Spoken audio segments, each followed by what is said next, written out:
Whoa, that's a lot of views. I gotta capitalize on this.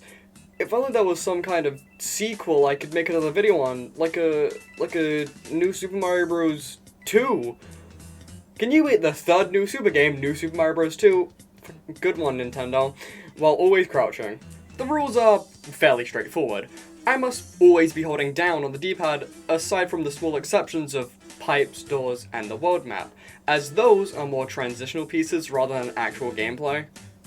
That's it. That's the rules. For returning viewers, you may remember that previously I was unable to crouch with the Mega and Mini Mushroom, but this time that isn't the case, and so they are now allowed. I'll also be banning the Invincibility Leaf, as those are basically easy modes that let you circumvent most challenges. Now, the challenge isn't exactly the most groundbreaking thing. I mean, 1-1 is fairly easy and— oh good heavens! In 1-2, we do encounter the first pipe in the run, making us let go of our sacred down button, but as stated, that is allowed in the rules, but it is sad nevertheless.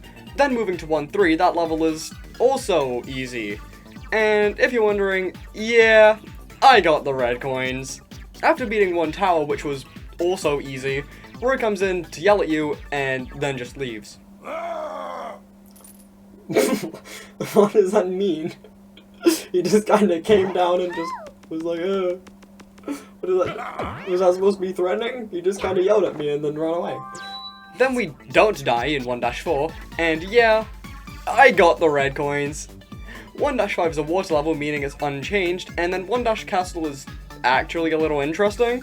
While always crouching, we interact rather strangely with these hanging ropes. You see, if you hang on ropes without holding a direction, well, besides down, it immediately makes you drop off the rope. However, if we start holding a direction like right, we go right. Shocking. But the issue is if we ever let go of our direction, we just drop. So we have to fully send a direction and just hope we time it correctly. I did not. But in reality, it's still rather easy regardless, so this level is still more than possible, and we can move on to World 2. 2-1 is also actually really challenging, and oh, it's already over. 2-2 is a little neat, as all the slopes actually change the gameplay a little bit. Keywords, a little bit, it's still fairly easy.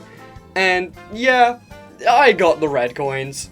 2-3 had no issues, though I did discover that you can actually go into sideways pipes while crouching in this game, which doesn't sound that interesting, but I found it neat, as in literally every other new Super game, it doesn't allow you to do this.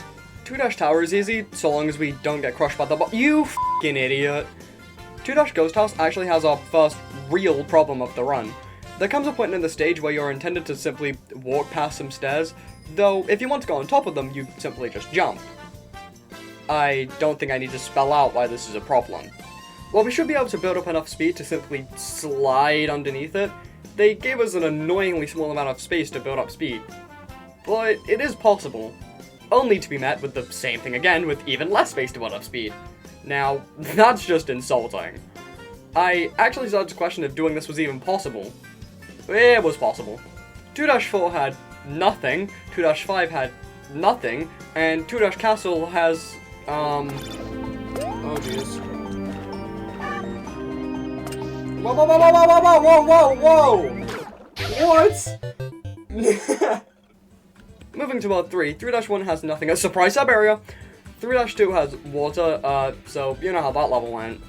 3-3 is a rather big reality check though. This level is heavily themed around webs you're supposed to climb on with the up direction. You know, the one we can't hit. Immediately, only a few seconds into the level, we need to bounce on a Goomba just to get up enough height to get up a ledge. We then, soon after, need to make another kind of hard jump.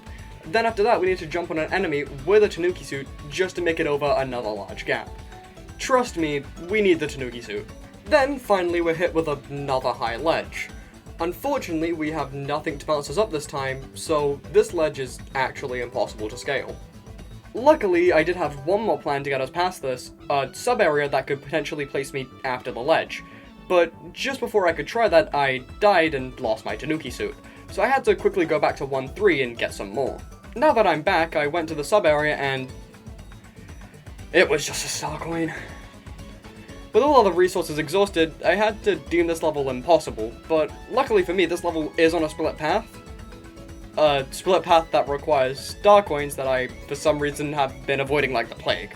So, after a short break to go back to some earlier levels to get some star coins, I unlocked the level which, yeah, I got the— No, I missed! No! No!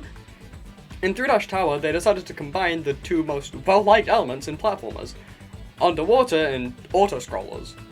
Now, because it's underwater, it's unchanged from our run. I just wanted to point out how bad of a level this is. Speaking of boring levels, the rest of this world?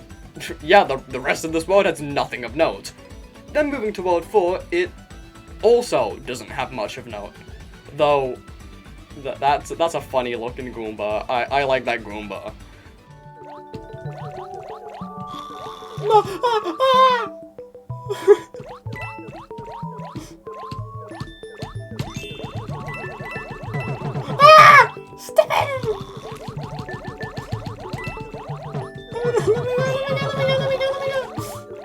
When I say World 4 has nothing of note, it has nothing of note. Not a single little itty-bitty piece of content. So, on to World 5. As for World 5 itself, just don't be dumb in 5-1, don't be dumb in 5-2, and don't be dumb in 5-3. Okay, wait. 5-3 actually has some stuff to talk about. After jumping over these pipes, we have to do a blind jump. What the hell? Oh.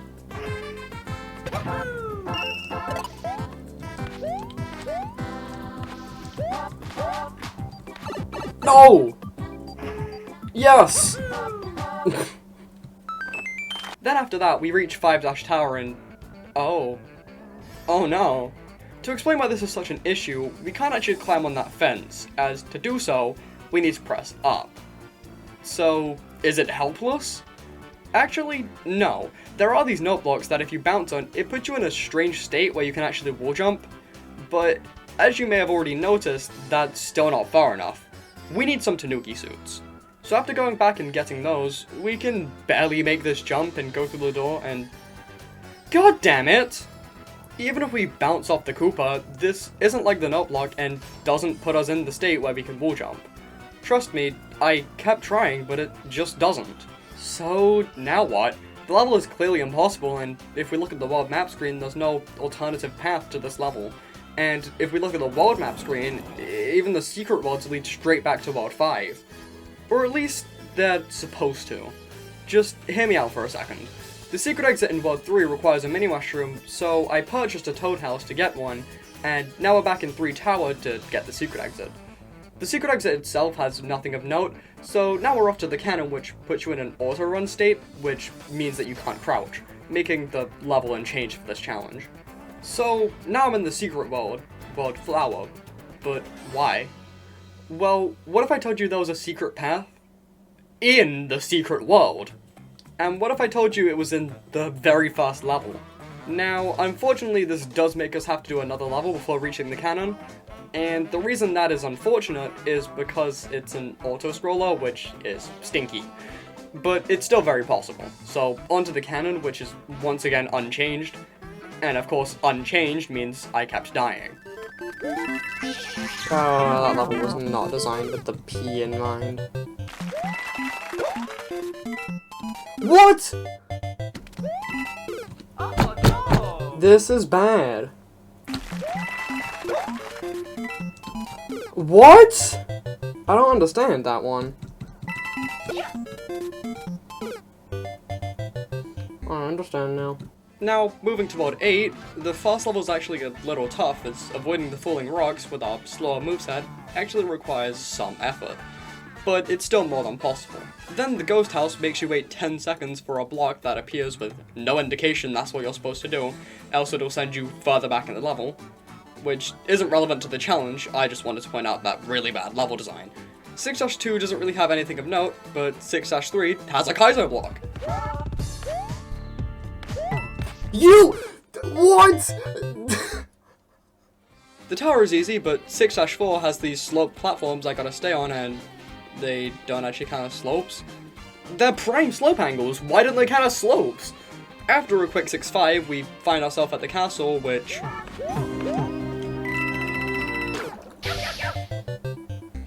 Okay. The boss makes you watch a minute-long unskippable cutscene every time you die, but yeah, it's possible. So, yes, it is possible to beat New Super Mario Bros. 2 while always staying crouched. And, never mind, you can't crouch in the credits. Runs over. Sorry.